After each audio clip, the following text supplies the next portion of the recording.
நூற்றுக்கணக்கான வருஷங்களா பல தத்துவ ஞானிகளும் சரி, ஆன்மீக குருக்களும் சரி, நம்ம கிட்ட ஒரு விஷயத்த திரும்ப திரும்ப சொல்லிட்டே இருக்காங்க. ம்.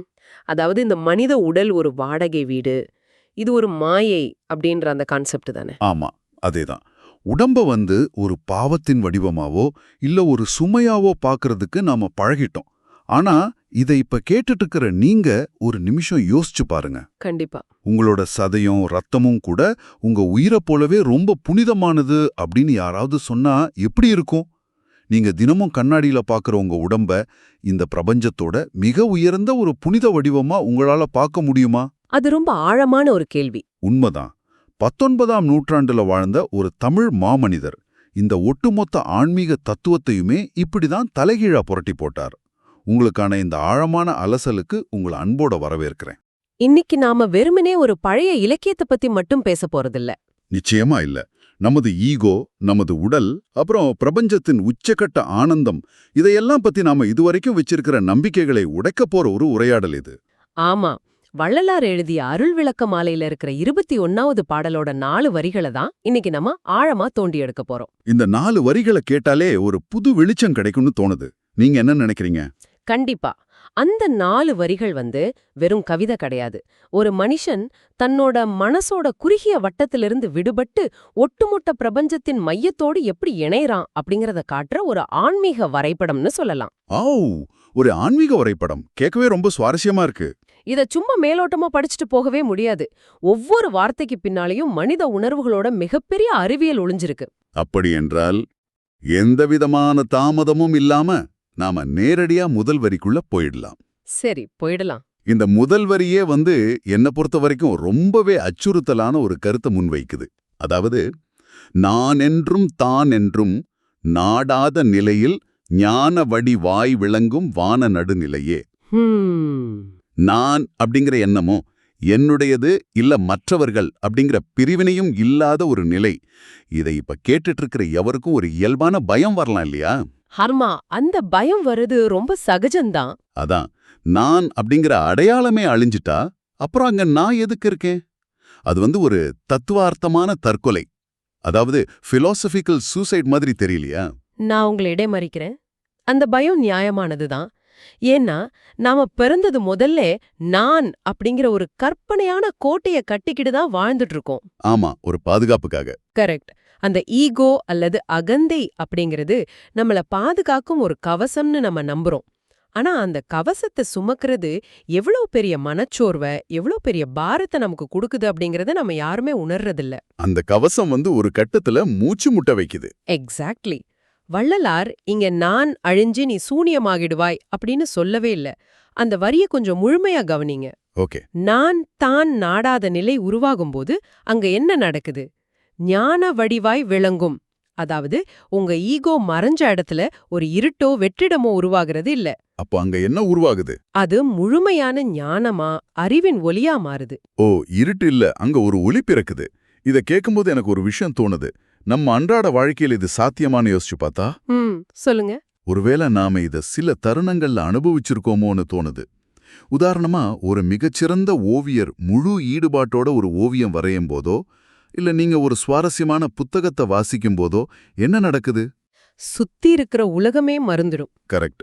பசி, தாகம், நேரம், ஏன் அந்த செயலை செஞ்சிட்டு இருக்கிற நான் அப்படிங்கிற சுயநினைவே கூட சில மணி நேரங்களுக்கு முற்றிலுமா மறைஞ்சிடுது இல்லையா? நிச்சயமா. அந்த செயலாகவே நாம மாறிடுறோம். உளவியல்ல இத ஃப்ளோ ஸ்டேட் அப்படின்னு சொல்லுவாங்க. ஒருவேளை வள்ளலார் சொல்றதும் இந்த உளவியல் நிலையத்தானா? ரொம்ப அருமையான ஒரு உதாரணம். அந்த ஃப்ளோ ஸ்டேட் ஒப்பீடு இந்த விஷயத்தை புரிஞ்சுக்க ஒரு மிகச்சிறந்த தொடக்க புள்ளின்னு நான் சொல்லுவேன். ஓ, அப்படியா? ஆமா. அந்த நிலையில என்ன நடக்குதுன்னு உளவியல் ரீதியா பாருங்க. உங்க மூளையில இருக்கிற அந்த இன்னர் கிரிட்டிக், அதாவது நான் இதை சரியா செய்யறேனா, மத்தவங்க என்ன பத்தி என்ன நினைப்பாங்க அப்படின்னு சதா சர்வகாலமும் உங்களை நீங்களே கண்காணிச்சிட்டு இருக்கிற அந்த ஈகோ குரல் இருக்குல்ல. ஆமா, எப்பவும் நச்சரிச்சுட்டே இருக்கும். அந்த குரல் அந்த சில மணி நேரங்களுக்கு முற்றிலுமா அமைதியாயிடுது. அந்த சுய கண்காணிப்பு இல்லாததால தான் உங்களால உங்களின் உச்சக்கட்ட திறமையை வெளிப்படுத்த முடியுது. அப்போ அந்த செயலுக்கும் நமக்குமான ஒரு ஒராய்வு, அந்த ஃப்ரிக்ஷன் அங்க இல்ல. அட, உராய்வில்லாத ஒரு நிலை. இது ரொம்ப சுவாரஸ்யமா இருக்கு. ஆமா. ஆனா வள்ளலார் இதை இன்னும் பல படிகள் மேல கொண்டு போறாரு. நீங்க சொல்றது ஒரு குறிப்பிட்ட செயலை செய்யும்போது ஏற்படுற தற்காலிகமான நிலை. சரி. ஆனா வள்ளலார் குறிப்பிடுறது ஒட்டுமொத்த வாழ்க்கையுமே அப்படிப்பட்ட ஒரு எல்லையற்ற நிலையா மாத்துறது. அது தனிப்பட்ட ஒரு மனிதனோட அனுபவமா மட்டும் சுருங்கிடாம ஆ, வானடு நிலையே அப்படின்னு அவர் சொல்றார். அதாவது இந்த பிரபஞ்சத்தின் மையப்புள்ளியோடு உங்க உணர்வு ஒன்றிணைந்து விடும் நிலை. வாவ், மையப்புள்ளியோடு இணையிறது. நான் அப்படிங்கிற அந்த குறுகிய எல்லை உடையும்போது நீங்க பிரபஞ்சமாகவே விரிவடையறீங்க. உங்க ஆற்றல உறிஞ்சிக்கிட்டு இருந்த அந்த ஈகோ மறைஞ்சதும் அந்த இடத்துக்கு பிரபஞ்சத்தின் முழு அறிவும் வந்து சேருது. இந்த விளக்கத்தை கேட்கும்போது அந்த ஆரம்பத்துல இருந்த பயம் விலகிடுது. நான் அப்படிங்கிற பாரத்தை சுமக்கிறதுல இருந்து கிடைக்கிற ஒரு மிகப்பெரிய விடுதலை இது அப்படின்னு புரிஞ்சுக்க முடியுது. கண்டிப்பா. இதை இப்ப கேட்டுட்டு இருக்கிற நீங்க ஒரு நிமிஷம் யோசிச்சு பாருங்க. நான், எனக்கு அப்படிங்கிற அந்த உள்மனக் குரலோட நச்சரிப்பு இல்லாம உங்களோட ஒரு நாள் கடந்து போனா அது எவ்வளவு பெரிய சுதந்திரமா இருக்கும். நினைச்சு பார்க்கவே ரொம்ப அமைதியா இருக்கு. சரி, இந்த மனநிலையே ஓகே. ஆனா மனம் இப்படி விரிவடைஞ்ச பிறகு இந்த பிசிக்கல் உடம்ப, இயற்பியல் உடலை நம்ம எப்படி பார்க்கறது? இது இயல்பாவே நம்மளை இந்த தேடலோட அடுத்த கட்டத்துக்கு கொண்டு போகுது. அதாவது பாடலோட 2வது வரிக்கு, சொல்லுங்க. ஊன் என்றும் உயிர் என்றும் குறியாமே முழுதும் ஒரு வடிவாம் திருவடிவம் உவந்தளித்த பதியே. இங்க எனக்கு ஒரு மிகப்பெரிய மாற்று கருத்து இருக்கு. ஓ, என்ன மாற்று கருத்து? எந்த இடத்துல உங்களுக்கு முரண்பாடு வருது? நாம ஆரம்பத்துல பேசணும் இல்லையா, உலகத்துல உள்ள பெரும்பாலான தத்துவங்கள் அப்புறம் மதங்களோட அடிப்படைய பாருங்க. சரி. உடல் அப்படிங்கிறது ஒரு மாயை. இது வெறும் சதைப்பிண்டம், அதாவது ஊன்.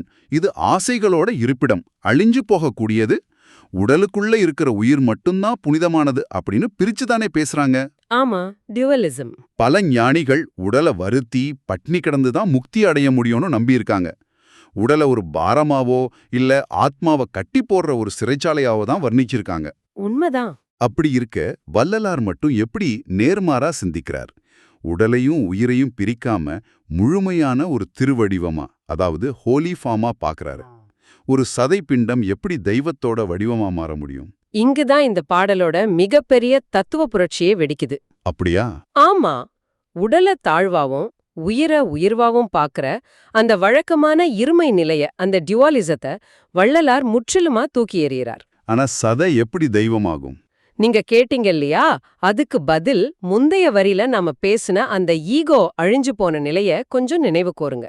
ஓகே, நான் இல்லாத நிலை. எப்போ ஒரு மனுஷன் தன் உடம்ப வெறுக்கிறான், ஈகோ இருக்கும்போதுதான்.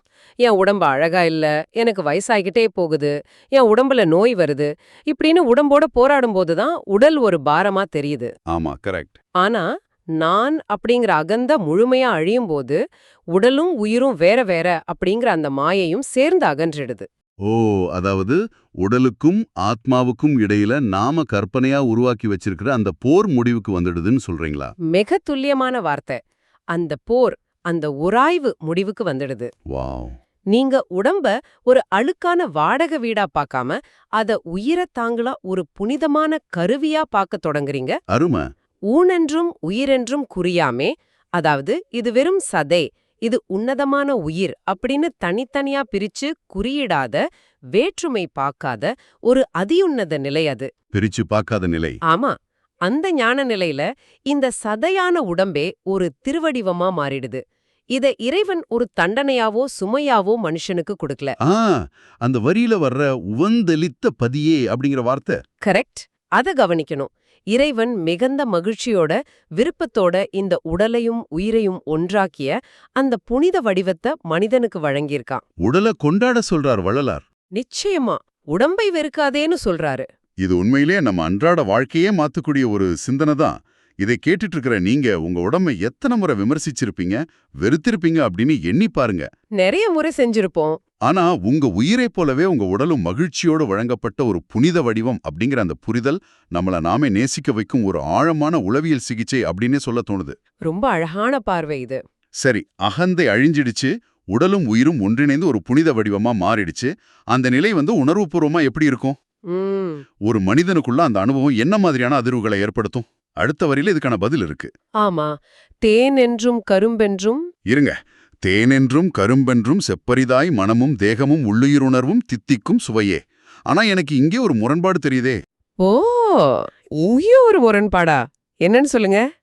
இந்த அனுபவத்தோட இனிமைய விவரிக்க வார்த்தைகளே இல்ல அப்படின்னு வள்ளலார் அவரே சொல்றார். செப்பரிதாய் அப்படின்னா சொல்ல முடியாதது, விவரிக்க முடியாதது அப்படின்னு தானே அர்த்தம். ஆமா, அதுதான் அர்த்தம். அப்படி சொல்ல முடியாத ஒரு உணர்வு அப்படின்னு சொல்லிட்டு அப்புறம் ஏன் அடுத்த கணமே தேன், கரும்பு மாதிரியான உலகளாவிய சாதாரணமான நாக்குக்கு தெரிஞ்ச சுவைகளை உதாரணத்துக்கு பயன்படுத்தணும்? ஓ, உங்களோட பாயிண்ட் புரியுது. சொல்ல முடியாதனா அமைதியா இருந்துட வேண்டியதானே. தேன், கரும்புன்னு ஏன் ஒப்பிடணும்? இது அவருடைய வாதத்தையே பலவீனப்படுத்துற மாதிரி உங்களுக்கு தெரியலையா? இத பலவீனமான வாதம்னு சொல்ல முடியாது. இது மனித மொழிக்கும் மனித அனுபவத்துக்கும் இடையில உள்ள ஒரு நிரந்தர போராட்டம். போராட்டம் எப்படி? எந்த ஒரு ஆன்மீக அனுபவத்தையும் இல்ல மிக ஆழமான உளவியல் திறப்பையும் ஒரு சாதாரண மனிதனுக்கு எப்படி விவரிக்கிறது? நம்ம மனித மூளைக்கு நமக்கு தெரிஞ்ச உச்சக்கட்ட இனிமை அப்படிங்கிறது தேன் இல்லனா கரும்பு தான். ஆமா, அதுதான் நம்ம பெஞ்ச்மார்க். அதேதான். அந்த எல்லையற்ற பிரபஞ்ச அனுபவம் எப்படிப்பட்டது அப்படிங்கறத ஒரு சின்னஞ்சிறிய மனித அறிவுக்கு உணர்த்துறதுக்காக நமக்கு தெரிஞ்ச ஆகச்சிறந்த ஒரு அளவுகோலை அவர் பயன்படுத்துறார். ஓகே. ஆனா நீங்க கவனிச்சிருக்கணும், தேன் கரும்புன்னு சொல்லிட்டு உடனே செப்பரிதாய் அப்படின்னு ஒரு முற்றுப்புள்ளியும் வச்சிடுறார். அதாவது இது தேனை போன்ற இனிமையான ஒரு உணர்வு தான், ஆனா அது தேன் இல்ல, அத வார்த்தைகளால அடைச்சிட முடியாது அப்படின்னு ஒரு எச்சரிக்கை கொடுக்கறாரா? கரெக்ட், அதுதான் உண்மை. அதைவிட முக்கியமா இந்த வரியில நாம கவனிக்க வேண்டியது அந்த சுவை எங்க ஏற்படுது அப்படிங்கறது தான். நாக்குல இல்லன்னு சொல்றீங்க. ஆமா, தேன் இல்ல கரும்பு சாப்பிட்டா அது நாக்குல மட்டும்தான் இனிக்கும். அது உடம்போட முடிஞ்சு போற ஒரு பௌதிக சுவை. ஆனா உடலும் உயிரும் ஒன்றிணைந்த அந்த பேரானந்தம் நாக்குல இனிக்கிறதில்ல. அப்புறம் எங்க தித்திக்குது? மனமும் தேகமும் உள்ளுயிர் உணர்வும். அது மனசுக்குள்ள ஊடுருவுது, தேகம் எனப்படும் இந்த முழு உடம்போட ஒவ்வொரு அணுவிலையும் பரவுது. அப்புறம் உள்ளுயிர் உணர்வு எனப்படும் ஆன்மாவோட அடி ஆழம் வரைக்கும் போய் தித்திக்குது. உடம்பு முழுக்க ஒரு இனிமை. நாம முன்னாடியே பேசணும் இல்லையா, அந்த உராய்வு இல்லாத தன்மை, அதாவது ஃப்ரிக்ஷன்லெஸ் ஸ்டேட், அது இங்கதான் வேலை செய்யுது. ஓ, அந்த பாயிண்ட்டுக்கு திருப்பி வர்றீங்க. ஆமா, உடலுக்கும் உயிருக்கும் நான் அப்படிங்கறதற்கும் பிரபஞ்சத்துக்கும் இடையில இருந்த அந்த போர் முடிவுக்கு வந்ததால இதுவரைக்கும் வீணாகி போன உங்க ஆற்றல் முழுவதுமா இப்போ ஒரு பேரானந்தமா, ஒரு தித்திக்கும் சுவையா மாறுது. இது வாழ்வின் சுவை, முழுமையான ஆத்மானுபவம். மனம், உடல், உள்ளுயிர் உணர்வு என மூன்றிலும் ஊடுருவி தித்திக்கும் ஒரு சுவை. ரொம்ப அருமை.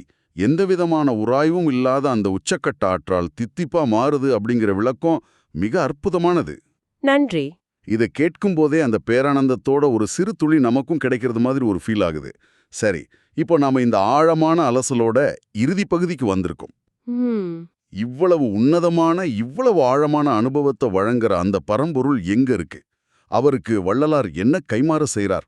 பாடலோட நிறைவு பகுதி, வானென்றும் ஒளியென்றும் வகுப்பரிதாம் பொதுவில் வயங்க நட தரசேயன் மாலையும் ஏற்றருளே.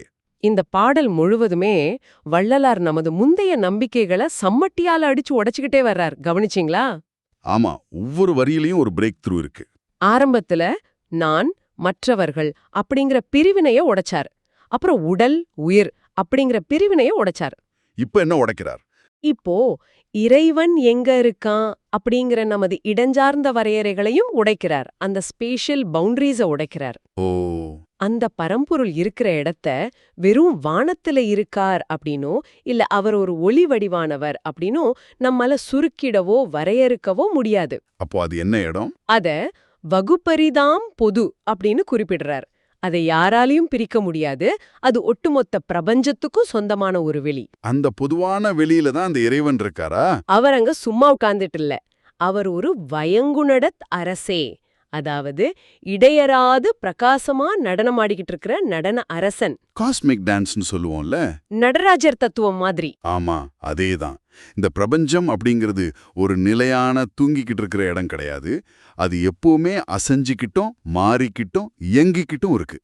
அந்த பிரபஞ்சத்தோட அசைவு தான், அந்த நடனம் தான் எல்லாவற்றையும் உயிர்ப்போட வச்சிருக்கு. அப்படிப்பட்ட நடன அரசன் கிட்ட தான் வள்ளலார் தன்னை முழுமையா சரணடைறார். எவ்வளோ பிரம்மாண்டமான ஒரு காட்சி அமைப்புது! அந்த எல்லையற்ற பொதுவெளியில நடனமாடுற அரசனை பார்த்து வள்ளலார் வைக்கிற ஒரே ஒரு கோரிக்கை, என் மாலையும் ஏற்றருளே. கரெக்ட். இங்க நாம கூர்ந்து கவனிக்க வேண்டிய ஒரு விஷயம் இருக்கு. வள்ளலார் இங்க மாலை அப்படின்னு குறிப்பிடுறது கழுத்துல அணிற ஒரு சாதாரண பூமாலையா இல்ல தானே? நிச்சயமா இல்ல. ஒருபோதும் அது பூமாலை அல்ல. அது அவர் ஏற்றிய பாமாலை. ஆமா, அது இந்த அருள் விளக்க மாலை அப்படிங்கிற பாமாலை.